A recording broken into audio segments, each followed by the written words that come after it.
Na tarde do mesmo dia, que era primeiro dia da semana, estando trancadas as portas do lugar onde estavam os discípulos, por medo dos judeus, Jesus chegou, pôs-se no meio deles e disse: a paz esteja convosco. Dito isto, mostrou-lhes as mãos e o lado. Os discípulos se alegraram ao ver o Senhor. Jesus disse-lhes de novo: a paz esteja convosco. Como o Pai me enviou, assim também eu vos envio. Então, o nosso tema de hoje é qual é o sentido da paixão de Jesus e qual o sentido da Páscoa. É comum se dizer que nós espíritas não comemoramos a Páscoa. E de fato nós não temos uma comemoração, não temos um evento especial. Porém, é uma semana em que nós devemos refletir, meditar sobre alguns assuntos, sobre esses fatos que ocorreram e que são trazidos a nós aqui pelo Evangelho. Nós devemos meditar devido à grande importância espiritual e com isso também nós tiramos grandes aprendizados. A Páscoa, ela é uma festa, uma comemoração que começou com os judeus e, consequentemente, ela passou para as religiões cristãs. Todas as religiões cristãs acreditam na Páscoa. E hoje, ao mundo essencialmente materialista, como ele tem se tornado, a Páscoa está perdendo todo esse sentido espiritual e significa apenas coisas fúteis, como coelhinho da Páscoa e ovo da Páscoa, que nós lembramos quando chega esse dia. Então, é uma comemoração que remonta a vários fatos que são importantes espiritualmente e nós não podemos permitir que ela tome esse significado fútil e vazio. Qual é a origem da Páscoa? Então, o povo de Israel, povo cuja história é retratada na Bíblia, no Antigo Testamento, foi para o Egito em certo momento, devido a uma grande fome que existia na terra de Israel. Então, os filhos de Israel e os seus descendentes, que deram origem às 12 tribos de Israel, foram para Israel e foram acolhidos pelo faraó naquela época, isso porque já tinha um irmão que morava lá, que era José. E eles foram acolhidos, bem acolhidos pelo faraó, viveram lá em torno de 400 anos. Em certo momento da história do povo de Israel, quando eles estavam vivendo lá no Egito, começaram a ser maltratados e passaram a se tornar escravos do Egito. E a partir daí eles são libertados, depois de 400 anos no Egito, por Moisés. A Páscoa, ela é a comemoração dessa fuga do Egito, que Moisés precedeu. E foi nesse contexto de comemoração que Jesus, que já tinha realizado vários milagres, vários ensinamentos, tinha chegado a Jerusalém. Jesus foi para Jerusalém para comemorar a Páscoa, como era o costume dos judeus. Chegando em Jerusalém, Jesus foi muito bem recebido, e ele teve uma recepção majestosa. Dizia a profecia que chegaria um rei montado em um burrinho, e ele chega montado em um jumento. Chegando em Jerusalém, na comemoração que é hoje o Domingo de Ramos, várias religiões cristãs, ele foi muito bem recebido. As pessoas tiravam parte das suas vestes e colocavam no chão para que elas fossem tapete. Mas eles enxergavam em Jesus não um rei espiritual como ele era, mas eles o enxergavam como um rei material, um rei humano. Eles entendiam que era Jesus, o Messias, que ia tirar o povo de Israel do domínio de Roma, que naquela época tinha dominado a terra de Israel. Por isso ele teve essa entrada triunfal. E Jesus, logo após, vai ao templo. Ocorre aquela passagem que ele expulsa os vendilhões do templo, que estavam comercializando coisas sagradas e utilizando aquele lugar que era sagrado para o povo de Israel, apenas para fazer comércio. Jesus ensina no templo por vários dias, e é daí que foi nesse momento que surgiu aquele ensinamento em que ele trata da esmola da viúva, Jesus, ao ficar observando as pessoas colocarem esmola no templo, ela percebeu que uma viúva, uma mulher pobre e desamparada daquela época, estava fazendo algumas doações com algumas pequenas moedas. E ele conclui que as doações daquela mulher eram maiores que as doações dos outros que doavam mais, doava tudo o que tinha. Então esse foi um dos ensinamentos que Jesus deu naquela época que ele estava em Jerusalém, na festa da Páscoa. E procurava um motivo para prender Jesus. Os sacerdotes judeus, eles procuravam um motivo para prender Jesus, porque Jesus era uma ameaça para o seu poder. Eles tinham um poder por serem homens da lei, homens que dominavam a sua religião, e com isso tinha grande influência sobre o povo. E Jesus ameaçava aquilo, porque eles imaginavam também que Jesus queria algum domínio político, o que não era a intenção de Jesus. Nesse momento, eles mandam uma pessoa para testar Jesus, para tentar Jesus. E eles perguntam: mestre, é justo pagar imposto para César, o imperador de Roma? Nesse momento, Jesus pega uma moeda que estava cunhada com o rosto de César, e ele pergunta: de quem é esse rosto? Os mestres falaram: de César. E ele responde aquela frase que nós conhecemos, bastante famosa hoje: dai a César o que é de César e dai a Deus o que é de Deus. Eles não conseguiam encontrar nada, nenhuma culpa em Jesus. E a festa da Páscoa não era uma festa de um dia, como é a festa cristã. Para os judeus a festa era comemorada em vários dias. E no primeiro dia da Páscoa, Jesus faz a última ceia com os seus apóstolos. Nessa ceia ele se despede dos seus apóstolos.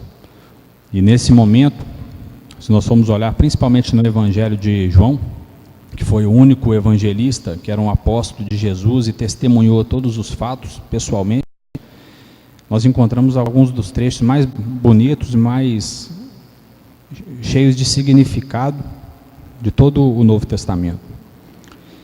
E nesse momento ocorre o lava-pés. O que foi o lava-pés? Jesus, nesse momento, ele pega um pouco d'água e lava de todos os seus. O que ele queria dizer, simbolizar com isso? Isso significava que ele, que era o maior entre eles, se dizia um semelhante. Nesse momento ele nos dá uma lição de humildade. E ele diz que ninguém é maior que o outro, ninguém é melhor que o outro. E ele, que era o mestre, ele estava lavando os pés dos seus apóstolos. Ele nos dá outro ensinamento. Em certo momento, nessa última ceia, ele diz: assim como eu vos amei, amai-vos também uns aos outros. Durante toda a sua vida, ele já dá a lição do amor, ele ensina o amor ao próximo. Porém, agora ele fala: ame o seu próximo assim como eu amei você. É mais um ensinamento que ele nos traz. E ele nos diz: ninguém tem amor maior do que aquele que dá a vida pelos seus amigos. Que foi o que ele fez provavelmente. Logo após ele vai para o Monte das Oliveiras. E no Monte das Oliveiras, vou voltar um pouco.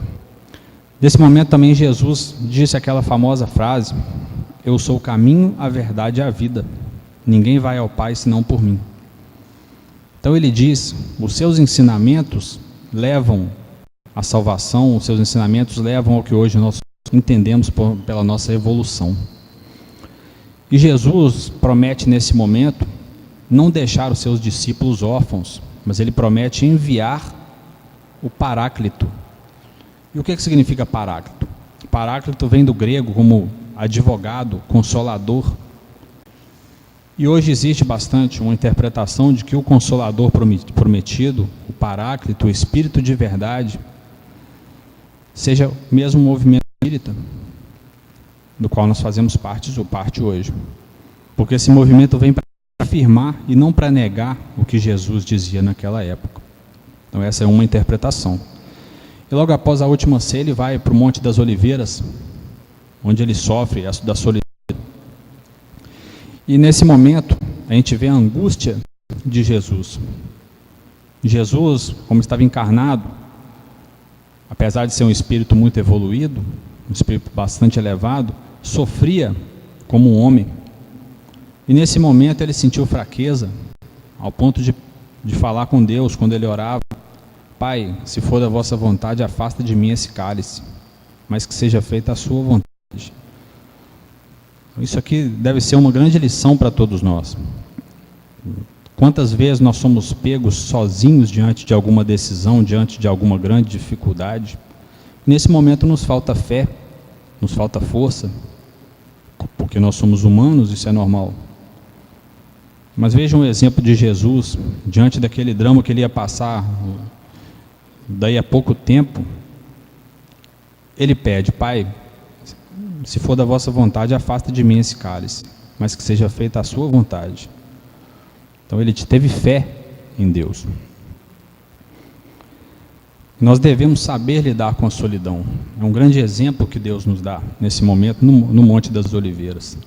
E logo após, aproxima-se dali Judas com vários soldados que tinham sido cedidos por Pilatos ao sumo sacerdote. E essa tropa que veio para prender Jesus leva Jesus preso. Então Jesus foi traído por um de seus apóstolos, Judas. Olhem só o que Jesus passou, traído por um próprio amigo, um grande amigo, fazia parte dos 12. E o mais bonito de tudo é que Jesus perdoa Judas. Se nós formos ver, quando conta Chico Xavier em uma obra mediúnica, psicografada, poema, se não me engano, Amor e Vida ou Amor e Perdão, que Jesus, logo após ter sido crucificado, a primeira coisa que ele faz, quando o seu espírito abandona o corpo, é buscar Jesus nos mais baixos abismos, nos mundos mais inferiores, pois Jesus tinha traído, Judas tinha traído e tinha suicidado. Nesse momento Jesus, segundo Chico Xavier, busca Judas, ele perdoa Judas, porque ele não consegue se elevar, se salvar, sendo que ele tinha um amigo a quem ele amava nos mais baixos mundos. Nesse momento ele dá uma prova, mais uma grande prova de amor de quem ele era. Pedro, que era um grande apóstolo, também nesse momento nega Jesus. Nos dá mais um exemplo da fraqueza humana. Nós não podemos julgar Pedro, todos nós provavelmente faríamos o mesmo. Os discípulos e os apóstolos se dispersam, Jesus fica abandonado. Isso mostra a fraqueza humana.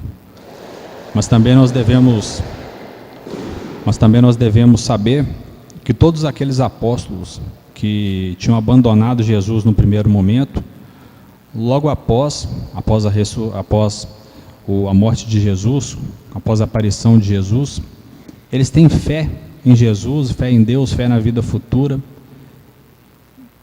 Eles divulgam o cristianismo, sendo que todos eles morreram mártires, por não negar sua fé. Desses 11 restantes, apenas João não morreu. João morreu de velho. E os judeus então entregam Jesus a Pilatos.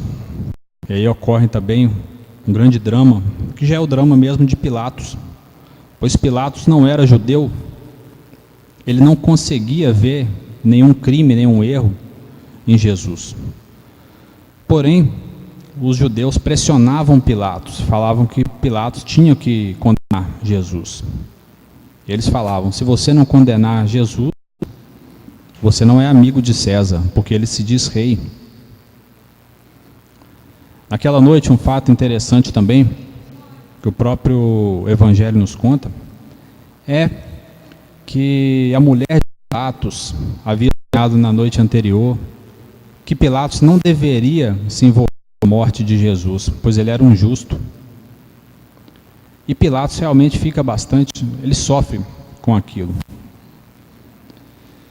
Certo momento, Pilatos, diante de sua dúvida, ele pergunta para Jesus: és tu rei? Se meu reino fosse deste mundo, os meus ministros teriam lutado por mim e teriam me salvado. Mas o meu reino não é deste mundo, o meu reino é espiritual. E Pilatos responde: então tu és rei. E Jesus responde: tu o dizes. É para isso que eu vim ao mundo, para dar testemunho da verdade. Todo aquele que é da verdade ouve a minha voz. Nesse momento Jesus conta para Pilatos para que ele veio ao mundo, para que ele encarnou, que foi para nos trazer a verdade. E a verdade de Jesus, ela é o maior presente que Jesus traz para a humanidade. A lei de Jesus, ela é o maior presente para a humanidade. E logo após, o Pilatos, que ainda permanece em dúvida, ele leva Jesus diante de todo o povo que estava de fora do palácio, na sede do governo, e pergunta ao povo: querem que eu mate esse homem? Ele é inocente. O povo grita: mate Jesus, crucificam. O mesmo povo que alguns dias antes haviam aclamado Jesus na entrada de Jerusalém. E Pilatos não consegue entender aquilo. E ele apresenta a possibilidade para o povo de soltar um homem, como era o costume naquela época. Ele poderia ter soltado Jesus ou Barrabás. E o povo escolhe soltar Barrabás. Por que o povo escolhe soltar Barrabás? Porque Barrabás era um guerrilheiro, era um homem que estava buscando a libertação política de Israel. Jesus buscava a libertação espiritual. Aquele povo não conseguiu ver naquela época, naquele momento, de que eles estavam diante. Eles escolheram então o mundo, escolheram soltar um homem do mundo, ao invés daquele que estava buscando a salvação espiritual, através dos seus ensinamentos. Então Jesus é crucificado. E por que Jesus teve uma morte tão violenta na cruz? Aí a gente volta para aquela frase que ele mesmo havia falado durante a última ceia, em que ninguém ama mais do que aquele que dá a vida pelos seus amigos. Jesus se sacrificou pela humanidade. Ele encarnou para nos trazer uma verdade, para nos trazer uma nova lei, e essa lei é o amor. Essa lei é o caminho para a libertação. Em certo momento ele havia dito: eu sou o caminho, a verdade e a vida. E agora ele ensina que o caminho é o amor, que é a sua lei. Então ele nos traz esse ensinamento. Porém o mundo odiou Jesus, não aceitou Jesus, porque a sua verdade era inconveniente para o mundo. Por isso ele foi odiado, por isso ele teve essa morte violenta. E com esse sacrifício, ele nos salvou.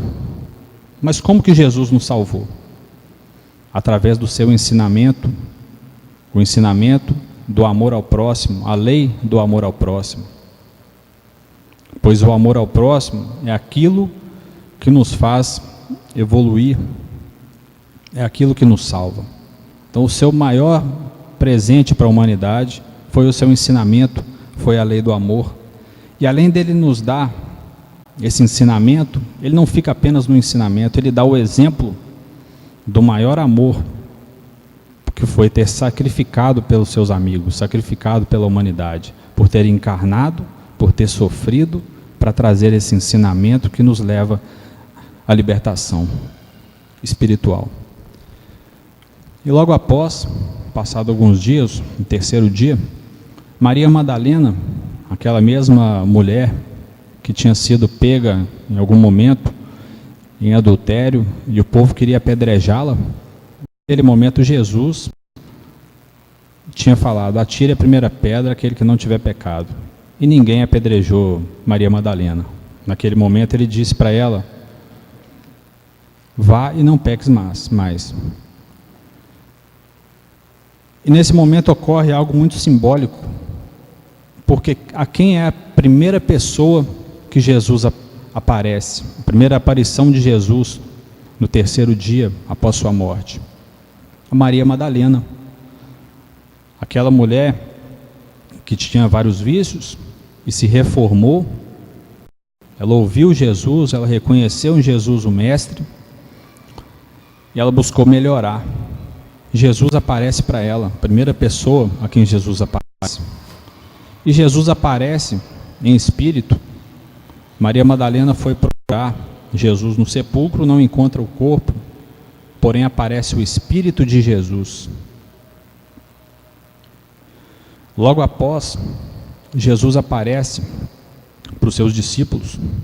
Os discípulos estavam com medo, trancados, com medo dos judeus, e mesmo com as portas trancadas, as janelas trancadas, aparece ali dentro Jesus, dando mais um exemplo, mostrando a imortalidade do Espírito.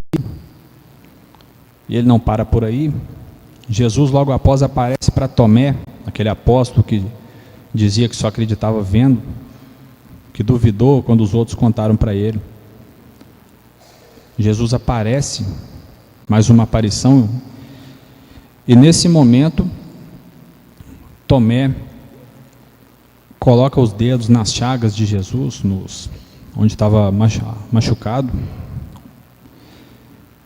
E nesse momento vem uma observação interessante, que Kardec já nos mostra nos médiuns, que um espírito, quando ele aparece, ocorre uma aparição de um espírito, se for da vontade daquele espírito, de acordo com o grau de elevação, de evolução dele, ele pode se materializar, inclusive ser tangível, ser tocado.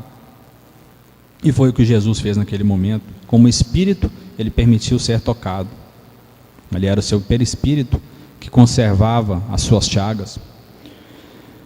E logo após ele aparece para dois viajantes que estavam conversando na estrada, e aparece Jesus caminhando ao seu lado. O que essas várias aparições de Jesus como espírito, elas nos ensinam? Elas confirmam a vida espiritual. Talvez essa seja a grande lição da Páscoa. Ele nos mostra a eternidade do espírito. O corpo morre, porém o espírito é eterno. Então agora nós perguntamos, qual é o sentido da Páscoa? Qual é o sentido da paixão de Cristo? Sobre a Páscoa, nós podemos falar que a libertação do homem da matéria, a libertação do homem de seus vícios, por Jesus, através dos seus ensinamentos.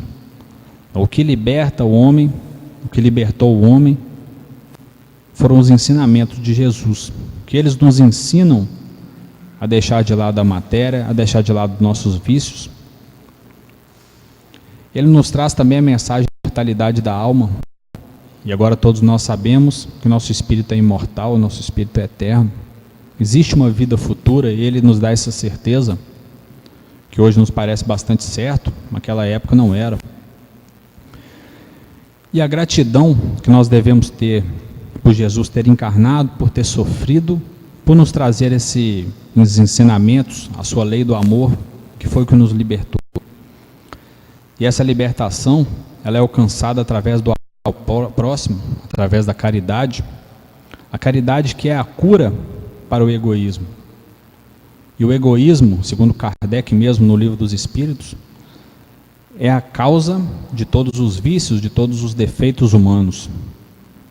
E o que nos cura desses vícios é a caridade, que é o amor ao próximo colocado na prática. E foi isso que Jesus nos ensinou. É isso que leva a evolução. E nós podemos entender que é isso que liberta o nosso espírito. Então que possamos aproveitar essa data, fazer nossas reflexões e agradecer a Deus, e principalmente que a Páscoa não seja apenas um dia, mas que nós possamos constantemente, todos os dias, fazer a nossa Páscoa, buscando libertar das nossas imperfeições e buscar nos livrar do homem velho e buscar um homem novo a cada dia, nos tornando melhor. Muito obrigado.